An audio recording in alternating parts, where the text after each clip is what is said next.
Buenas tardes, yo soy Carlos Zambrano y este espacio para hablar de novelas, cuentos, ensayos y en general temas relacionados a literatura se llama El Mal Lector. Antes de empezar este capítulo sobre Robert Balser, quisiera comentarles que este espacio tiene una página de Facebook y un canal de YouTube al que pueden suscribirse si les interesan los contenidos que voy colocando. Encuentran ambas como El Mal Lector.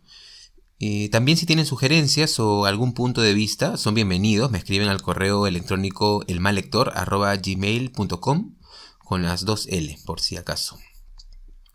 Bueno, hoy es domingo 5 de julio del 2020 y vamos a hablar acerca del escritor suizo Robert Balser.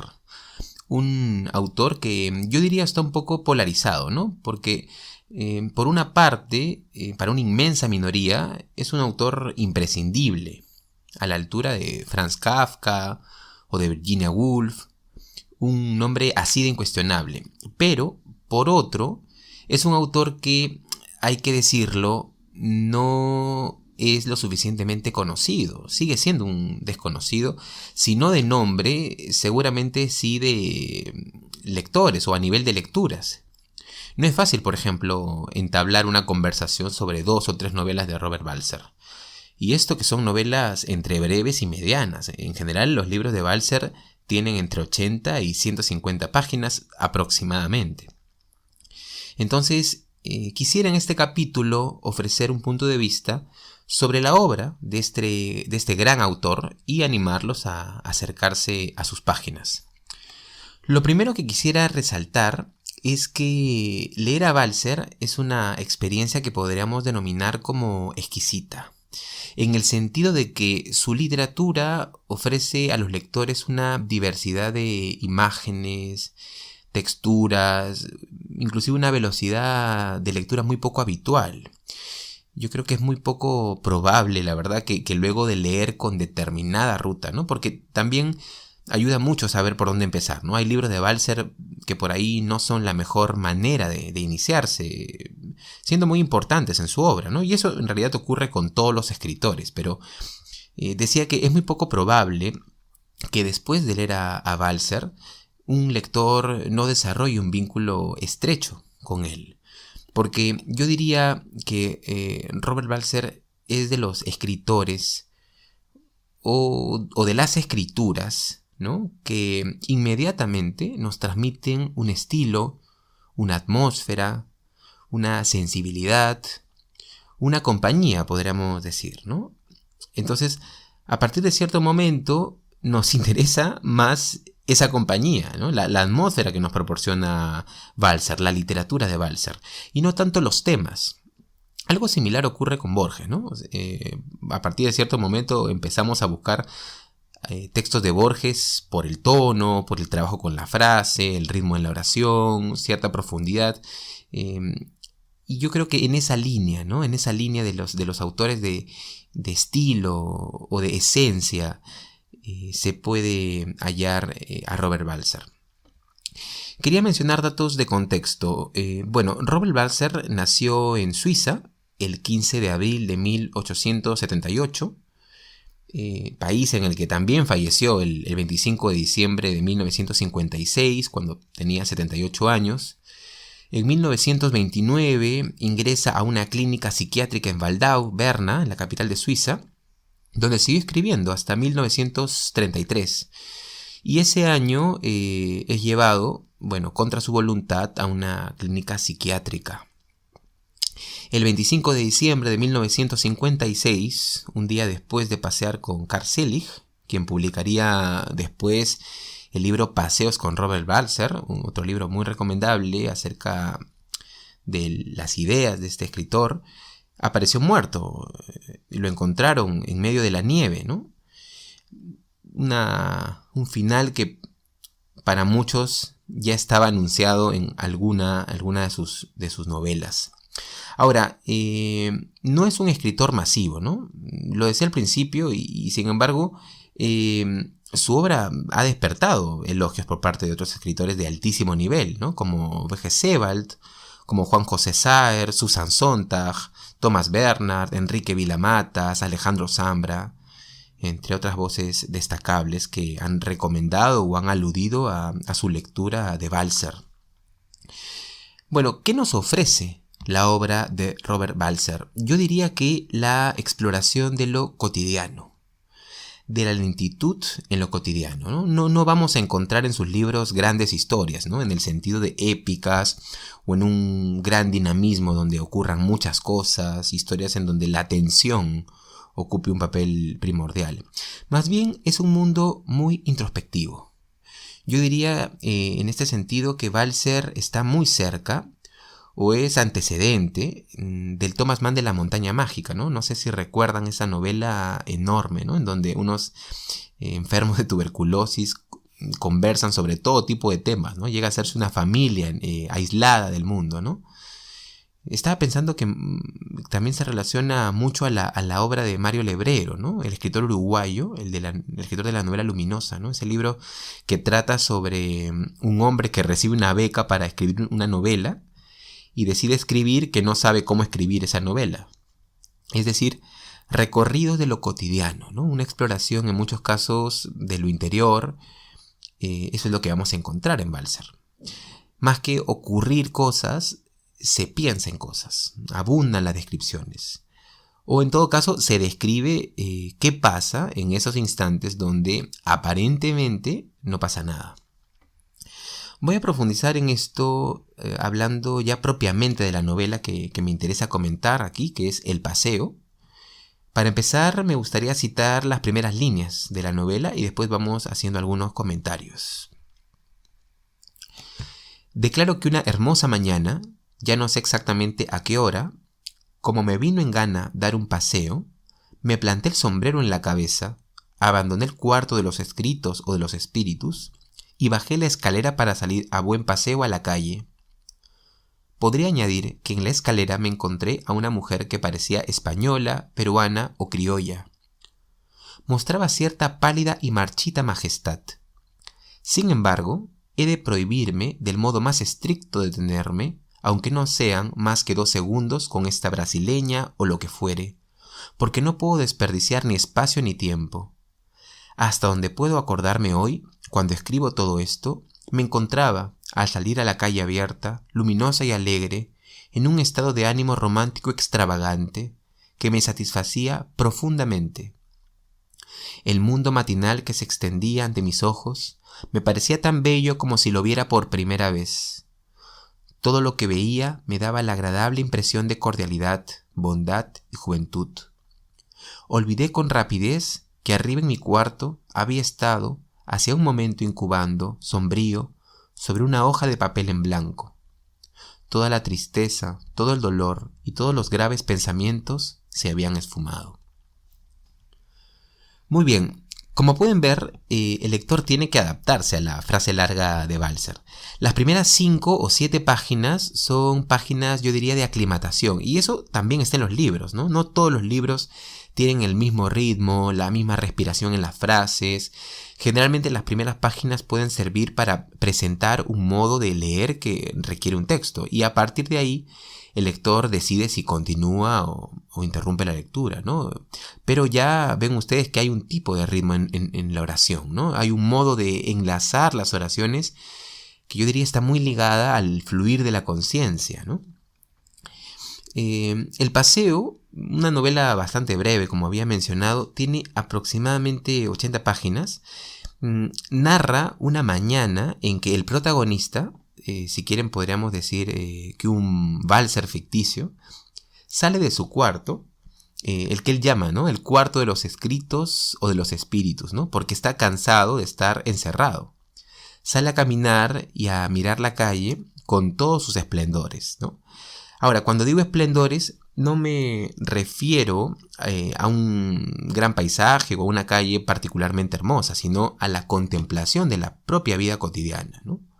O a la interacción con los elementos que conforman esa cotidianidad. Es muy interesante este punto porque este caminante o paseante se va a encontrar con diferentes personas a lo largo de este recorrido. Por ejemplo, se va a encontrar con un librero con el que tiene una conversación sobre los libros que valen o no valen la pena. Luego se va a encontrar con un funcionario que le da una buena noticia, ¿no? Le dice que le han hecho un misterioso depósito y que sin embargo este paseante prefiere no gastar.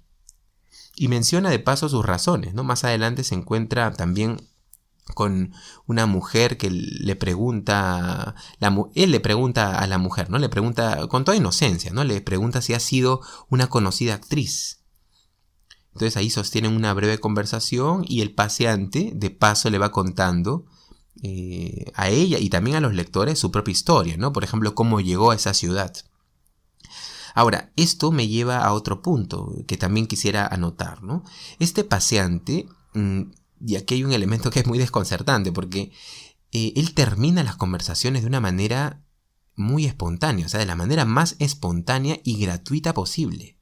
Muchos de sus actos son socialmente desconcertantes, y en ese sentido diríamos que no está ligado a nada, nada lo ata, ¿no? Excepto, bueno, podría estar ligado a alguien, ¿no? Por momentos sí nos vamos a dar cuenta que está ligado a alguien, ¿no? ¿A quién? Al lector. ¿Y por qué al lector? Porque al lector le repite continuamente a lo largo de todo el libro, y en este punto hay una frescura reconfortante, ¿no? Porque es muy difícil encontrar eso en un texto. El paseante le va pidiendo, va invitando al lector a que lo siga, a que no abandone la lectura del libro que está leyendo, ¿no? Que le tenga paciencia. Entonces, imagínense ustedes este tipo de escritura, ¿no? Que podríamos llamar, de repente podríamos llamarla una escritura apelativa, ¿no? Voy a citar un fragmento para que ustedes saquen sus propias conclusiones. Si tú, querido lector, si tú, querido ponderado lector, te tomas la molestia de avanzar minuciosamente con el escritor e inventor de estas líneas por el luminoso y amable mundo matinal, no con apresuramiento, sino más bien cómoda, objetiva, llana, prudente y tranquilamente, ambos llegaremos ante la ya citada panadería con rótulo dorado, donde nos sentiremos movidos a detenernos con horror para asombrarnos de manera dolorosa de la burda jactancia y de la triste deformación a ella íntimamente vinculada de la dulce rusticidad. Bueno, dos cuestiones aquí, porque hay un engranaje interesante, como podrán ver. Por un lado, está este llamado continuo al lector a seguirlo, a continuar leyendo, una cercanía que nos recuerda a las primeras líneas del libro de Italo Calvino, ¿no? No sé si recuerdan este libro Una noche de invierno, un viajero. Y por otro, hay una crítica a partir de la contemplación de ciertos elementos modernos que van ingresando en esta ciudad, en el primer cuarto del siglo XX, ¿no?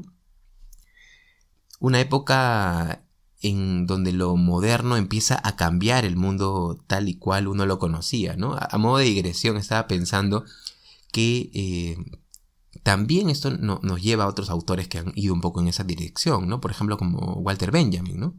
Benjamin ha trabajado alrededor del concepto del paseo en los textos como el Flaner, o si ustedes están interesados en la descripción de la ciudad cambiante, también pueden revisar este libro Infancia en Berlín hacia 1900, o hay otro también que es muy breve y muy interesante en esa misma línea, Calle de dirección única, ¿no? Ahí Benjamin va guardando recuerdos de la ciudad que él vivió, y cómo cambia rápidamente la modernidad, el elemento de la nostalgia ante lo que cambia, ¿no? ante aquello que no cesa de cambiar, ¿no? Entonces, a los que les interesa también pueden consultar estos textos de Benjamin, ¿no? A los interesados en este tema.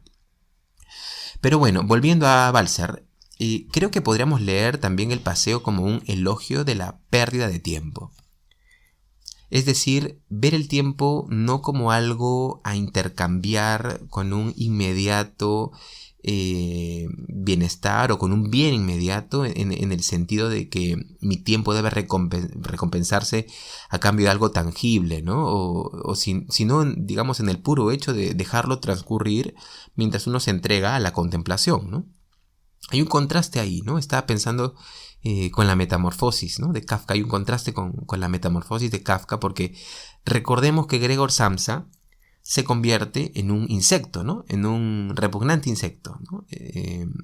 esto me gustaba mucho mencionarlo en mis clases, ¿no? Decía que una de las cosas que más le preocupa a Samsa, convertido en insecto, es que no va a poder ir a trabajar, ¿no? Ustedes recordarán toda esa primera escena en la que Samsa está sobre su caparazón. ¿Y qué está haciendo? Está mirando el reloj y calculando que no va a poder tomar el siguiente tren, ¿no? Entonces es esta idea, ¿no? De que el tiempo debe aprovecharse, de que hay que producir, ¿no? Esta parece ser una idea que recubre buena parte de la metamorfosis. Bueno, en el caso de El Paseo está un poco el sentir inverso. Es decir, hay que salir no para aprovechar el tiempo, sino para dejarlo correr. Si ustedes quieren, para lanzarlo por aquí y por allá, ¿no?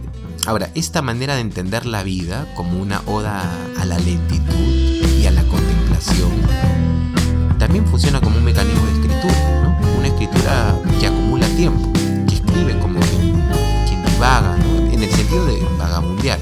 Pero ojo, vagabundear con calidad, porque no es lo mismo la caminata solo enfocada como el hecho de llegar de un punto A a un punto B, que la caminata como un fin en sí mismo, ¿no? Al que uno le dedica todos sus sentidos, el olfato, la vista, el tacto, ¿no? Son muy distintas estas maneras de hacer recorrido, ¿no? Hay un ensayo que yo creo funciona muy bien junto con la lectura del Paseo.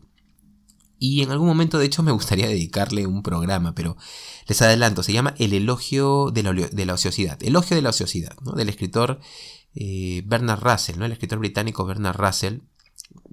Ahora, este ensayo ustedes lo van a poder encontrar fácilmente, o sea, si les interesa lo pueden revisar.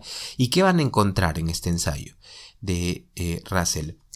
Bueno, algunas reflexiones acerca de cómo las personas hemos perdido la capacidad de darle calidad a nuestro ocio en el tiempo libre. Russell sostiene, por ejemplo, que nuestros trabajos absorben lo mejor de nuestras energías desde la mañana hasta la tarde. Entonces llegamos a nuestras casas cansados y por tanto nuestro ocio es de pésima calidad, ¿no? No tenemos espacio para la reflexión o para la escritura o la lectura o la buena conversación en duraciones aceptables, ¿no? Que realmente nos aporten o nos formen, ¿no? Porque ya lo mejor de nuestra energía se lo llevaron las 8 horas de trabajo diario, ¿no? Ahí Russell hace una propuesta alrededor de trabajar 4 horas entre otras ideas muy interesantes y absurdas seguramente para mucha gente, ¿no? Pero bueno, entonces, claro, desde la perspectiva de Russell, solo nos quedan los socios de menor calidad, ¿no? Los socios pasivos, como, por ejemplo, él menciona la televisión, ¿no? Porque este ensayo es de 1932, ¿no? Si no me equivoco. Pero ustedes, pueden ya a partir de ahí hacer ya lecturas contemporáneas, ¿no? Pero me parece que todo esto tiene que ver con Balzer y El Paseo porque estamos ante precisamente una literatura sostenida en el elogio del puro pasear, ¿no? Del dejar en libertad el tiempo. Pero no desde el vagabundear sin sustancia, ¿no? Sino desde un paseo atento a lo que nos ofrece el paisaje urbano, ¿no? Una invitación a mirar la ciudad con sus puestos, sus tiendas, sus parques, las marcas que dejan otros caminantes en la misma calle, y si ustedes quieren, inclusive en su propia fealdad, ¿no? También la fealdad se describe en El Paseo. Ahora, a partir de cierto punto, esto es muy curioso, el paseante nos dirá que acaba de recordar que tiene algunos pendientes. Cómo hacer unas gestiones en la municipalidad o ir al sastre para recoger una prenda. También nos va a decir que tiene un almuerzo, que hay un episodio en donde inclusive deja una carta, ¿no? En un tono muy crítico en torno al dinero, ¿no? Y decía que es curioso porque de esto, o sea, de los encargos, nos informa el paseante cuando ya salió de su casa, ¿no? Como ustedes recuerdan, nos había dicho que salía porque se le había antojado dar una caminata, no salir a cumplir los encargos, ¿no? Entonces, ¿qué hay aquí? Yo lo que creo es que hay una inversión de roles. Lo supuestamente urgente es lo accesorio, ¿no? Y lo supuestamente accesorio, que es caminar, termina siendo lo urgente. Entonces yo creo que desde ahí también se puede leer El Paseo. Bueno, quería volver sobre el tema de la lentitud Fíjense, incluso esa lentitud que elogia el paseante tiene implicancias en el modo en que debe ser leída su novela. Porque no solamente se exalta la lentitud y el vagabundeo a nivel temático. Es decir, no solamente el protagonista, el paseante, recorre la ciudad con lentitud, sino que también el narrador sale de su historia para dirigirse al lector. Eso lo comentaba al principio, ¿no? Y le dice que el arte no está ahí para entretener. En esos términos se dirige al lector, ¿no? Voy a citar unas líneas de la novela para que vean a qué me refiero. Desde luego que en algunos lugares hay cazadores y degustadores de novedades, echados a perder por exceso de estímulo, ansiosos de sensaciones, hombres que ansían casi cada minuto goces no disfrutados aún. El poeta no escribe para tales gentes, como el músico no hace música para ellos y el pintor no pinta para ellos. En conjunto, la continua necesidad de goce y prueba de cosas siempre nuevas se me antoja un rasgo de pequeñez, falta de vida interior, alejamiento de la naturaleza y mediana o defectuosa capacidad de comprensión. Es a los niños pequeños a los que siempre hay que mostrarles algo nuevo y distinto para que no estén descontentos. El escritor serio no se siente llamado a acumular material, ser pronto servidor de nerviosa codicia o consecuentemente no teme algunas naturales repeticiones, aunque por supuesto se esfuerce siempre en prevenir con celo que no haya demasiadas similitudes. Podríamos decir un poco para recapitular que dejar en libertad al tiempo es para este paseante la verdadera responsabilidad, ¿no? Una responsabilidad que no puede esperar. Por eso sale espontáneamente, ¿no? El tiempo más bien se aprovecha, podríamos decir, a partir del paseo, disfrutando del estímulo a los sentidos que ofrece algo tan simple como caminar. Siempre dejando claro que no es el ocio de pésima calidad o de pura evasión, sino un ocio que alimenta el espíritu, ¿no? Un ocio que no es un descanso, sino que requiere más bien de nuestra energía. Bueno, para ir terminando, otra cuestión que podemos encontrar en el paseo es el placer de la escritura. Ustedes van a encontrar fragmentos en donde el mismo narrador reflexiona acerca de si emplear una u otra palabra, ¿no? Y esta reflexión va en la misma novela, cuando otro narrador podría decir, ¿y esto de qué le sirve a mis lectores, no? Me está contando algo que no tiene nada que ver con la historia. Bueno, el narrador del paseo nos dice que tiene todo el derecho a bajar un poco la velocidad de lo que se nos está contando. Y de paso reflexiona sobre la importancia de escribir lentamente, porque la escritura, para él, también es un ejercicio que cansa. Bueno, y esas reflexiones nos desconciertan, pero hay que decir que al mismo tiempo nos fascinan, ¿no? Nuevamente, ¿no? Menciono porque en más de una ocasión se vuelve una referencia posterior, ¿no? Este libro de Mario Lebrero, El discurso vacío, ¿no? Estaba pensando que también hay muchos de esos pequeños paréntesis en el discurso vacío, ¿no? Bueno, estamos llegando al final y no quería olvidar una escena que nos deja pensando acerca de algunas pistas relacionadas al telón de fondo de este paseo, ¿no? En algún momento el narrador, por ejemplo, interrumpe la caminata. Ahí yo creo que hay una clave, ¿no? Porque hay un puente que se levanta para que pase un tren. Y ve que en este tren hay muchos soldados que van, como él dice, a servir a su patria. Un fragmento que nos deja pensando, ¿no? Porque si bien el libro no nos sitúa en una fecha específica, podemos asociarlo a una época cercana a la fecha de publicación, ¿no? 1917. Y como ustedes recordarán, la Primera Guerra Mundial transcurrió entre 1914 y 1918. Pero bueno, ahí ya si ustedes tienen curiosidad, podrán cruzar información o detenerse en algunos otros detalles del libro, ¿no? Porque abundan en realidad, ¿no? Yo he colocado algunas imágenes, algunas ideas, pero hay muchas que no estoy mencionando, ¿no? Bueno, en conclusión, En el paseo ustedes van a encontrar un catálogo de apreciaciones sobre arquitectura, sobre escritura, sobre determinados valores sociales de la época, a veces desde el halago y otras veces desde la crítica, y todo con el empleo de un lenguaje, y aquí quiero repetir el adjetivo que puse al principio, ¿no? Yo diría de un lenguaje exquisito, ¿no? Un lenguaje que invita a la lentitud de la lectura. Por ahí surge el comentario de que es una traducción y qué tanto se puede intuir el estilo original en una traducción. Y claro, se puede conversar al respecto, ¿no? Pero en todo caso yo quisiera recalcar este punto porque creo que aquí está la cúspide de este maravilloso libro, ¿no? Que nos pide que lo leamos con lentitud, que lo disfrutemos en su brevedad, no buscando la información, la historia, la trama, ¿no? El famoso punto, ¿no? ¿Cuál es el punto, ¿no? ¿Qué va a pasar? ¿A dónde me estás llevando? Sino que disfrutemos de sus palabras, ¿no? De sus imágenes mientras duran. Cuando ustedes ya estén en las últimas páginas, van a ver que uno desea realmente ralentizar la lectura. O que haya más páginas en todo caso, ¿no? Bueno, las hay, ¿no? Más páginas de Balzer hay porque tiene una obra consistente, hay varios títulos que valen realmente la pena.